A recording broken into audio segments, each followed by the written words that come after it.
औज़ुबिल्लाहिमिनश्शैतानिर्रजीम बिस्मिल्लाहिर्रहमानिर्रहीम अस्सलाम वालेकुम वरहमतुल्लाहि वबरकातुहू। नाज़रीन इकराम, मैं हूँ फैसल सैयद। आप मेरा यूट्यूब चैनल देख रहे हैं। उम्मीद करता हूँ आप जहाँ भी होंगे रब ताला की पनाह में आफियत से होंगे।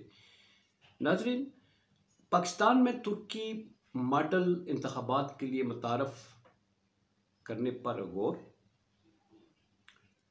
पाकिस्तान के मौजूदा निज़ाम में सबसे बड़ी खामी लोगों के मसाइल का वाहिद हल एक ही चीज़ में। नाज़रीन, आवाम से बात करते हैं, इब्तदा करते हैं कि हमारे मुल्क में आज तक जो जमहूरी हुकूमतें आई हैं, अवाम इसमें हमेशा खाली हाथ, तही दस्त और मफलूकुल हाल रहे हैं। आप सेहत, तालीम, जो बुनियादी सहूलतें हैं, आप वो उठाकर देख लें, किसी जमहूरी दौर में आपको नहीं मिलेगा। तालीम का बजट इंतहाई कम रखा जाता है। सेहत का बजट जहाँ तरक्की याफ्ता ममालिक में कितना ज़्यादा रखा जाता है, यहाँ वो भी थोड़ा सा रखा जाता है। और हमारे जनाब मोहतरम शहबाज शरीफ साहब तहरीक इंसाफ के बारे में ज़िक्र करते हुए कहते हैं कि ऐसे दहशतगर्दों को कैफर किरदार तक पहुँचाने के लिए महज़ब तरक्की याफ्ता ममालिक में कवानीन मौजूद हैं। शहबाज शरीफ साहब अपने इंतकाम के लिए महज़ब लोगों का वहाँ रेफरेंस देते हुए ये भूल जाते हैं कि वहाँ पर कानून की, आइन की बालादस्ती होती है, वहाँ जमहूरियत होती है, वहाँ जमहूरी पसंद कव्वतें जो होती हैं, जो अपोजिशन होती है, उनको भी उसी तरह हकूक़ हासिल होते हैं जितने के हुकूमत में बैठे हुए लोगों को होते हैं। वहाँ पर अवाम को भरपूर किस्म का इख्तियार होता है कि वो हुक्मरानों के गिरबानों तक पहुँच सकें। हुकूमतें जो हैं वो अवाम के सामने जवाबदेह होती हैं। तो आप ये अपने आप पर ज़रा उल्टा कर देखें तो आप तरक्की याफ्ता कौमों के मुकाबले में आप कितने सारे उसमें पूरा उतरते हैं, तो आपको ख़ुद ही अपने आईने में नज़र आ जाएगी हकीकत। तो अब दूसरी तरफ आते हैं जी कि हमारे सिस्टम में जो ख़राबी जो है वो किस बात की है। हमारे निज़ाम में तुर्की का निज़ाम अगर देखें तो उस पर बात करता हूँ, उसको अगर इसमें अप्लाई किया जाए पाकिस्तान में तो उसमें कितनी तरक्की हो सकती है। पाकिस्तान में जो निज़ाम राइज है ये है जो जैसा कि आपके सामने है, पार्लिमानी तर्ज़ हुकूमत होता है। इसमें पार्लिमान ही सारा कुछ करती है और पार्लिमान में बैठे हुए लोग जो हैं वो उन्हें अवाम मुंतखब करके वहाँ भेजती है।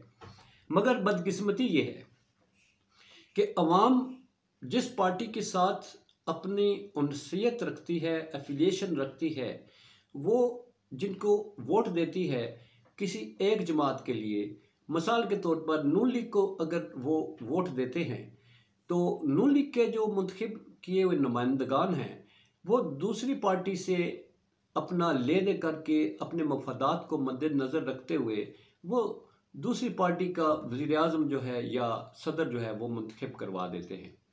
अवाम मुँह देखते रह जाती है कि हमने अपने जो हल्के का जो नुमाइंदा था, हमने तो इसे बनाया था कि ये नून लीग से ही किसी के साथ खड़ा होगा, मगर ये पीपल्स पार्टी है या पीटीआई है या एएनपी है या फजलुर रहमान है, हमने तो उन्हें मुंतखब नहीं किया था, तो ये उसके साथ कैसे मिल गए।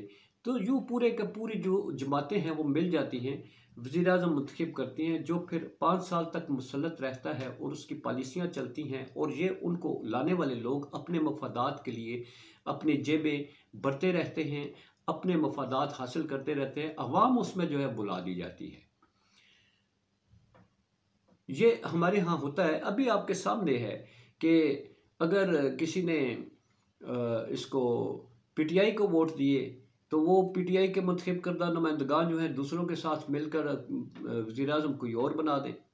इसी तरह नून लीग को दिया है तो वो किसी और के साथ मिलके पार्लिमान में जाकर जो है तो वो वज़ीर आज़म किसी और को, अपोजिशन कोई और बैठे हुए होते हैं, तो लोग इसमें जो हैं वो पीछे रह जाते हैं। डायरेक्ट इंतखाबात का हमारे मुल्क में जो है वो कंसेप्ट ही नहीं है।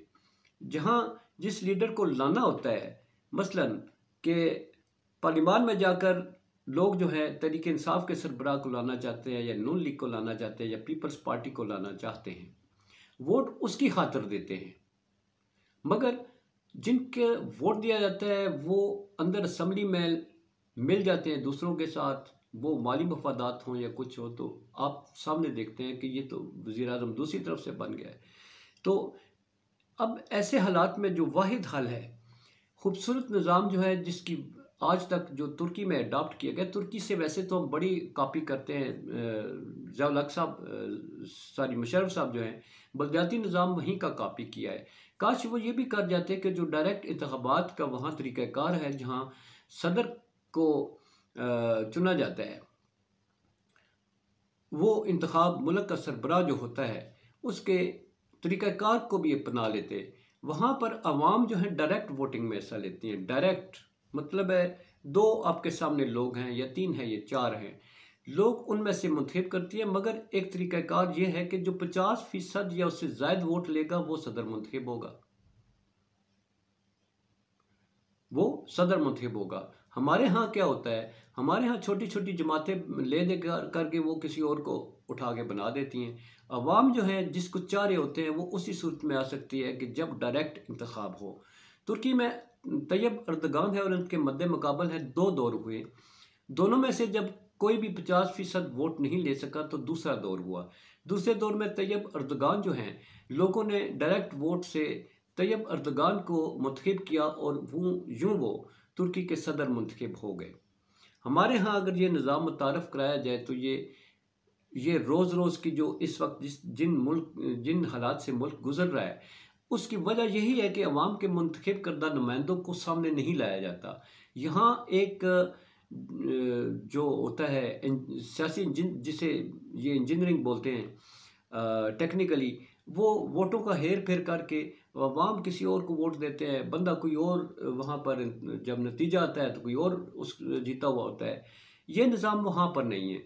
वहाँ पर यही वजह है उसकी शफाफियत की, और उसकी तरक्की की वजह यह है उसकी हालिया तुर्की के अगर हालात देखें तो किस कदर बदतरीन ज़ल्ज़ला आया था ना, लगता था तुर्की सारा तबाह हो गया, मगर इंतखाबात मुकर्रर वक्त पर हुए। हमारे यहाँ कोई ऐसी कोई भी वो नहीं। तुर्की को भी दहशतगर्दी का सामना है, कितने वहाँ पर खुदकश हमले हुए, कितने वहाँ पर जो है तो आए दिन जो है कोई ना कोई हादसा होता है, मगर इन हादसात के पीछे तुर्की वालों ने अपने आप को नहीं छुपाया, उन्होंने अपने सिस्टम को जो है वो ऑन रखा, उसको ऑफ नहीं होने दिया। हमारे यहाँ चलता सिस्टम है, उसे ऑफ करके स्विच ओवर कर दिया जाता है दूसरी तरफ, और जब स्विच ओवर किया जाता है तो उसमें जो सर्किट शार्ट होने शुरू हो जाते हैं, जिसका नतीजा आवाम भुगतती है। काश हमारे आज की इस्टेब्लिशमेंट अदलिया और ये सियासी लोग जो हैं ये मिलकर ये निज़ाम मुतारफ़ करवा दें कि डायरेक्ट इंतखाबात होंगे, ये जितने लोग पार्टियों के सरबराहान हैं ये अवाम की अदालत में खड़े हों, अवाम जिसे चाहे डायरेक्ट वोट दे, और जिसका अवाम देगी वही सही और हकीकी नुमाइंदा होगा। बाकी सारा ये अवाम को बेवकूफ़ बनाने वाली और ऐसे जमहूरियत एक डोंग के तौर पर हमारे सामने होगी, और जिसका हम हमेशा शिकार रहेंगे, क्योंकि हमारे यहाँ इंतखाबात ना साफ़ होते हैं ना शफ़ाफ़ होते हैं। इसमें जो टेक्निकल वो होते हैं मामलात होते हैं, उनमें वोटों का हेर फेर, या तो मरे हुए लोगों के भी वोट कास्ट हो जाते हैं। हम कि कैसी हम किस मुल्क की क्या बात, क्या क्या चीज़ हम सामने लाएं। हर चीज़ पे अफसोस होता है कि हम लोग पिसते हैं और ये लोग बसते हैं, ये लोग अपने तिजोरियों को भरते हैं, उनमें इजाफा होता है, इतना इजाफा है कि तिजोरियाँ जो हैं वो भी उबल पड़ती हैं, इतना इनकी दौलत में इजाफा होता है, हमारी जेब से पैसा जाता है।